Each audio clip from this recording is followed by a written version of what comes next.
Bulletin का आगाज करें। सबसे पहले खबर दें, घोटकी रेलवे स्टेशन पर ग्रीन लाइन एक्सप्रेस का इंजन पटरी से उतर गया। रेलवे हुकाम के मुताबिक ग्रीन लाइन एक्सप्रेस कराची से रावलपिंडी जा रही थी। इस हादसे की तफसील हासिल करते हैं नुमाइंदा जियो न्यूज असलम मलिक से। असलम, अपडेट कीजिएगा।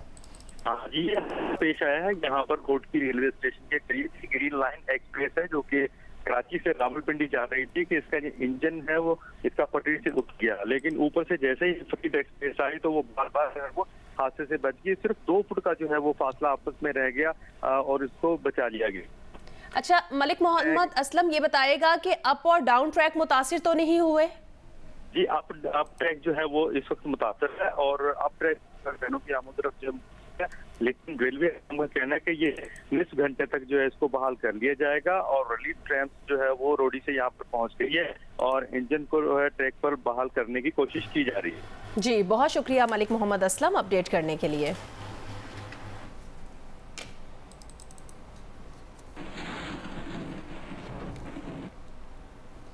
खैबर पख्तूनख्वा और सूबा पंजाब के मुख्तलिफ इलाकों में तूफ़ानी बारिशें हुई हैं। तूफ़ानी बारिशों से तबाही से 32 अफराद जाँ बहक और 150 से ज़्यादा अफराद ज़ख्मी हैं। सबसे ज़्यादा बात बन्नू में हुई जहाँ दीवारें और छतें गिरने से 15 अफराद जान की बाजी हार गए। 100 से ज़्यादा अफराद ज़ख्मी भी हुए हैं। मज़ीद तफसीलात बताएंगे बन्नू से नुमाइंदा जियो न्यूज़ मंजूरुद्दीन। जी, बन्नू में तूफानी बारिश के बायस छतें और दीवारें गिरने से 15 अफराद जाँ बहक और 100 से ज़ायद ज़ख्मी हो गए। ज़ख्मी होने वालों में ज़्यादा तादाद बच्चों और ख़वातीन की हैं। ज़िली इंतज़ामिया ने कन्फर्म किए और एक नोटिफिकेशन भी जारी किए। मुतासरा इलाकों में इमदादी सरगर्मियाँ शुरू कर दी गई हैं। ज़्यादातर जानी और माली नुकसान मुज़ाफ़ाती इलाकों में हुआ है।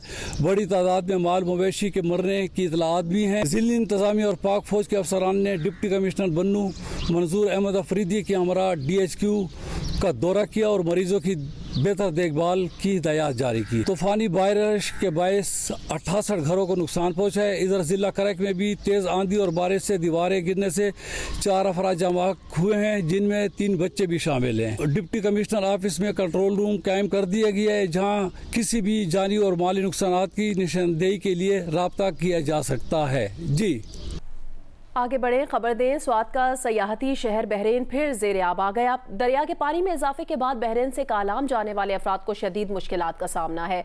मजीद बताएंगे नुमाइंदा जियो न्यूज़ महबूब अली।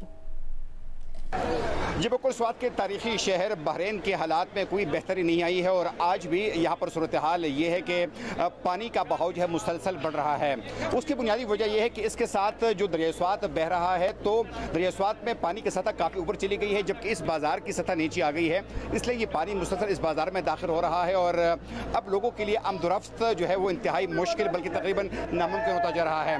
वो तमाम लोग जो कि स्वात के बाहरी इलाकों में जाना चाहते हैं, अब सूरत हाल ये है कि लोग अपने बच्चों के साथ वापस जाना चाहते हैं, लेकिन उनके लिए कोई रास्ता नहीं है। इंतज़ामिया से हमारी जो बात हुई है तो उनका ये कहना है कि इस हालात में इस सड़क को बहाल करने में काफ़ी मुश्किलात पेश आ रही है, लेकिन उनकी भरपूर कोशिश है कि इस सड़क को किसी तरीके से बहाल किया जाए ताकि सयाहों के साथ साथ मकामी लोगों की मुश्किलात में भी कमी आ सके। जी, बहरा अरब में मौजूद समुद्री तूफान बेपरजॉय 24 घंटों में इंतहाई शिद्दत इख्तियार कर लेगा। इस तूफान के पेश नज़र कराची पोर्ट पर अलर्ट जारी किया गया है। महकमे मौसमियात के मुताबिक तूफान के दौरान लहरें 8 से 10 फीट तक बुलंद हो सकती हैं। माहीगीर आज से खुले समंदर में ना जाएं। समुद्री तूफान कराची के जनूब से 840 किलोमीटर दूर है। तूफान के मरकज और अतराफ में 140 किलोमीटर की हवाएं भी चल रही हैं। तूफान की मुमकिना समत के बायस कराची, ठट्ठा, सुजावल, बदीन, थरपारकर, मीरपुर खास में 13 जून को मूसलाधार बारिश भी मुतवक्के है। मुमकिना तौर पर साहिली इलाके तेज आंधी, तूफान, सैलाब की जद में आ सकते हैं।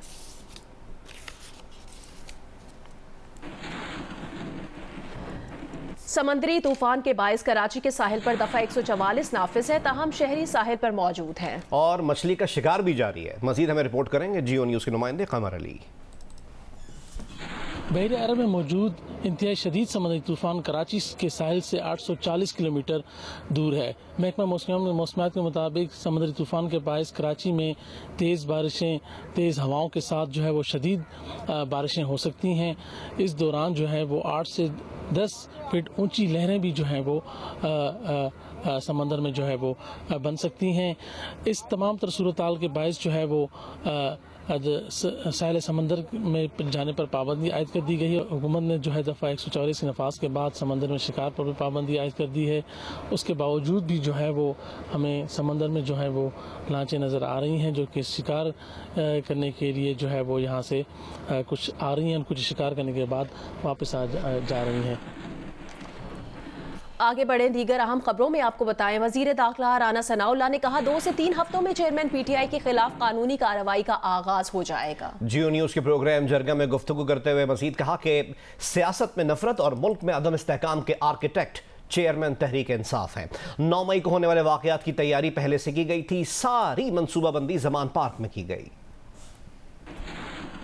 मिलिट्री एक्ट किस लिए बनाया? इसीलिए बनाया ना कि जब उस जुरिस्डिक्शन आदमी दाखिल हो के कोई जुर्म करेगा, भले वो उसने यूनिफॉर्म पहनी हो या भले वो सीवीज में हो, तो उसने आर्मी एक्ट 1952 के तहत ही उसने ट्रायल होना है ना, प्रोसीड होना है। इनका उस एक्ट के तहत इनके खिलाफ कार्रवाई होगी या कि नहीं? अगर वो लोग ये कहते हैं कि हम जिस मनसूबाबंदी, जिस मोटिवेशन और जिसके कहने पे हमने ये किया है तो वो फलां है, तो वो फिर जो भी है वो उसमें आएगा, क्यों नहीं आएगा? ये फैसला कब तक हो जाएगा अंदाज़ा? अभी जो है वो इस सारे अमल को जो है वो तकरीबन कोई 20-25 रोज़ हुए जब से ये इन्वेस्टिगेशन का प्रोसेस जो है वो शुरू हुआ है। मेरा ख्याल है कि कोई 2 हफ्ते 3 हफ्ते और लगेंगे इसमें। पाकिस्तान की सियासत में जो नफ़रत, पाकिस्तान की सियासत में जो अफरा तफरी, पाकिस्तान की मौशी पॉलिसियों की बदहाली, पाकिस्तान में जो है वो अदम इस्तेहकाम, इसका आर्किटेक्ट एक ही बंदा। पहले से उनकी कोई प्लानिंग थी इसकी? जी 100% प्लानिंग थी।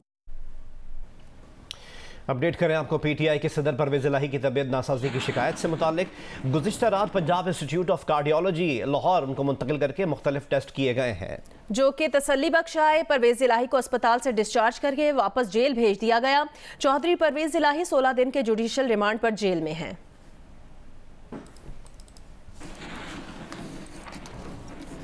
साबिक अमरीकी सदर डोनाल्ड ट्रंप ने अपने खिलाफ फर्द जुर्म को मुज़हिका खेज़ बेबुनियाद करार दे दिया है। जॉर्जिया में कन्वेंशन से खिताब में कहा फर्द जुर्म FBI और महकमा इंसाफ के इंतखाब में मुदाखलत के मुतरादिफ है। मजीद कहा कि हम मौजूदा सियासी इस्टेब्लिशमेंट का मुकाबला करने जा रहे हैं, कभी हार नहीं मानूंगा, अपने मिशन से बाज नहीं आऊंगा। हसास दस्तावेजात को जासूसी एक्ट के बजाय सदारती रिकॉर्ड एक्ट के तहत आना चाहिए था।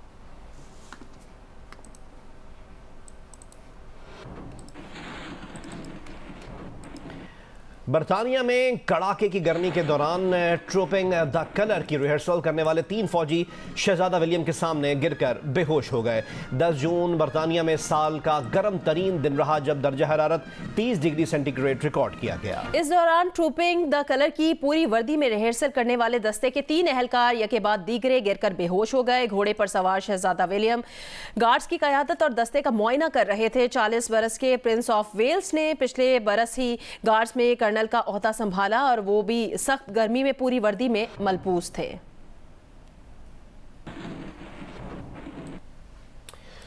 जिला गिजर में चेरी का फल पककर तैयार हो गया है। इस साल चेरी की डिमांड में इजाफे से कीमतों में इजाफा हुआ है जिससे जमींदार खुश हैं। मजीद हमें रिपोर्ट करेंगे जियो न्यूज के नुमाइंदे जावेद इकबाल। जी बिल्कुल, मैं इस वक्त जिला गिजर के गांव रोशन में मौजूद हूँ। यहाँ पे आप देख रहे हैं चेरी का फल पक के तैयार हो चुका है। जिला गिजर में 4 किस्म के चेरी होते हैं जिसमें से सबसे अच्छा जो चेरी होता है ये फ्रांसीसी चेरी होता है जो दूर तक आप लेके जा सकते हो और इसका टेस्ट भी बहुत ज़बरदस्त है। इसलिए फ्रांसीसी चेरी का जो कीमत है वो तमाम चेरी के जो फल है उनसे ज़्यादा है। इस वक्त जिला गिजर में चेरी 400 से 500 के दरमियान फ्रांसीसी चेरी फरोख्त हो रहा है और यहाँ पे बहुत सारे जो कारोबारी हजरात हैं बाहर से आते हैं और यहाँ पे चेरी खरीद के वो मुल्क के मुख्तलिफ मार्केटों में लेके जा रहे हैं। यहाँ के अवाम हुकूमत से मुतालिबा करते हैं कि जिला गिजर का जो ज़मीन है चेरी के जो पौधे हैं उसके लिए बहुत ज़्यादा जरखेज़ है। इसलिए महकमे ज़राअत शजरकारी के दौरान जिला गिजर के ज़मींदारों को अच्छे नस्ल के चेरी के जो पौधे हैं वो बड़ी मकदार में तकसीम करे ताकि यहाँ के ज़मींदार चेरी के पौधे लगा के इनसे अपने लिए रोजगार के जराये हासिल कर सके। जी जून की शदीद गर्मी में अस्तोर के बर्फ से ढके पहाड़ देखिए, खूबसूरत झील, नायाब नस्ल की ट्राउट मछली, हजारों इकसाम के फूल, अस्तोर के दिलकश नज़ारे दुनिया भर के सयाहों को दावत नज़ारा दे रहे हैं। तफसील बताएंगे नुमाइंदा जियो न्यूज़ रफ़ीउल्लाह खान आफरीदी। दुनिया भर में जन्नत नज़ीर जैसे नज़ारे और जून के महीने में भी बर्फ़ से ढके हुए चारों तरफ पहाड़ और साथ में हज़ारों इकसाम के फूल और बेशुमार यहाँ पे जो झील हैं और इन समेत दीगर जो खूबसूरती है और ख़ासकर दुनिया भर की महंगी दवाई के लिए इस्तेमाल होने वाली जड़ी बूटियाँ हैं और ज़ेरा है, इनका तस्वुर तो ख्वाबों में किया जा सकता है, इनको देखने के लिए और ख्यालों में किया जा सकता है। हकीकत में किसी ने इन खूबसूरत और दिलकश नज़ारों को देखना है तो वो गिलगित बल्तिस्तान का इंतहाई खूबसूरत ज़िला अस्तोर का रुख करें। मैं इस वक्त मौजूद हूँ, बलाई इलाका है यहाँ पे अस्तोर शहर से 150 किलोमीटर दूर सतह समंदर से तकरीबन 11,000 फीट के बुलंदी पे दुमैल झील के सामने यहाँ पे मौजूद हूँ।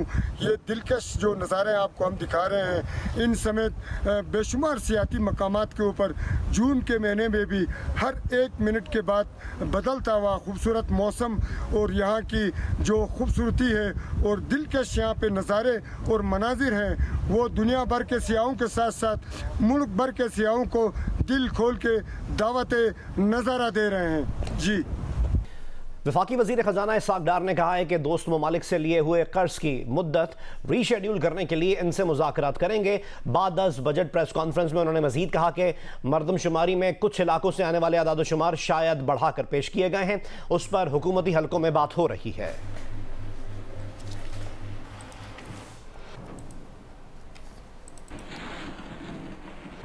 सिंध काबीना ने नए माली साल के लिए 22 खरब 44 अरब रुपए के बजट की मंजूरी दे दी। कम से कम उजरत 33,750 रुपए मुकर्रर की गई है।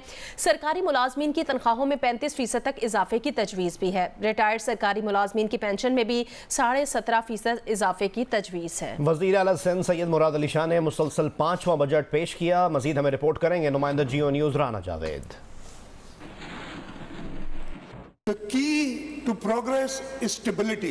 Because of the leadership of the Pakistan People's Party, Sindh has remained stable for the last 5 years. वज़ीर आला सिंध मुराद अली शाह ने माली साल 2023 और 24 के लिए 22 खरब 44 अरब रुपए का बजट पेश कर दिया। खसारे का तखमीना तकरीबन 37.5 अरब रुपए लगाया गया है। बजट में मजदूर की कम से कम उजरत 33,750 रुपए करने, सरकारी मुलाजमीन की तनख्वाहों में 35% तक इजाफे, जबकि पेंशन में 17.5% इजाफे की तजवीज़ है। From grade 1 to 16, an increase of 35% is proposed. For grade 17 and above, 30% is proposed, and for pensioners 17.5%. सूबे में तालीम के शोबे के लिए 312 अरब रुपए, सिंध हायर एजुकेशन कमीशन के लिए 98 करोड़ 78 लाख रुपए मुख्तस किए गए हैं। बजट में सेहत के लिए 214 अरब, अमनो अमान के लिए 143 अरब और ट्रांसपोर्ट के लिए 13 अरब रुपए मुख्तस किए गए हैं। लोकल बॉडीज के लिए 90 अरब, मोहलियात और तवानाई के लिए 46 अरब, महकमा वर्क एंड सर्विसेज के लिए 23 अरब और महकमा आबपाशी के लिए 25 अरब रुपए मुख्तस किए गए हैं। लाइव स्टॉक और माहीगीरी के लिए 10.987 अरब रुपए, सस्ती गंदम और आटे की मुसलसल फरहमी यकीनी बनाने के लिए 63.0 अरब रुपए मुख्तस हैं। प्रेस क्लब और मुस्तहिक सहाफ़ियों की ग्रांट और इंडोमेंट फंड्स की मद में 25 करोड़ 20 लाख रुपए रखने और इंडस अस्पताल कराची की ग्रांट 2.5 अरब रुपए से बढ़ाकर 4 अरब रुपए करने की तजवीज़ है। वज़ीर आला सिंध ने बजट तकरीर में कहा कि सिंध बजट कोविड रुकावट के बाद तरक्की की शाहराह पर दोबारा वापसी का बजट है। सिंध काबीना ने चेयरमैन बिलावल भुट्टो जरदारी की रहनुमाई में अवाम की बेहतर खिदमत की है। राना जावेद, जियो न्यूज़, कराची। टोकन टैक्स अदायगी पर महकमा एक्साइज पंजाब और बस अड्डा मैनेजमेंट के दरमियान मुज़ाकरात नाकाम हो गए, जिसके बाद महकमा एक्साइज ने मुसाफिर बरदार गाड़ियों को रोकना शुरू कर दिया है। तफसील बताएंगी दुआ मिर्जा।